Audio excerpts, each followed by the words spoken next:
রংপুরে একই পরিবারে ৪ সদস্যকে হত্যার ঘটনাসহ সাম্প্রতিক আলোচিত অপরাধের সঙ্গে জড়িতদের অত্যন্ত দ্রুততার সঙ্গে আইনের আওতায় আনা হয়েছে বলে দাবি করেছেন স্বরাষ্ট্রমন্ত্রী সালাউদ্দিন আহমদ।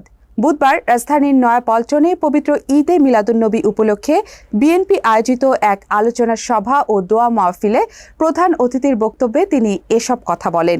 মন্ত্রী বলেন, বর্তমান সরকার দায়িত্ব নেওয়ার পর সংঘটিত কোনো অপরাধের আসামিরা পার পায়নি, বরং পুলিশ অত্যন্ত যৌক্তিক সময় ও তৎপরতার মধ্যে অভিযুক্তদের গ্রেপ্তার করতে সক্ষম হয়েছে। বক্তব্যে স্বরাষ্ট্রমন্ত্রী সরকারের আইন শৃঙ্খলা রক্ষাকারী বাহিনীর সাফল্য ও অর্জনের চিত্র তুলে ধরেন। তিনি বলেন, বর্তমান সরকার দায়িত্ব গ্রহণের পর ৬ মাস অতিবাহিত হয়েছে।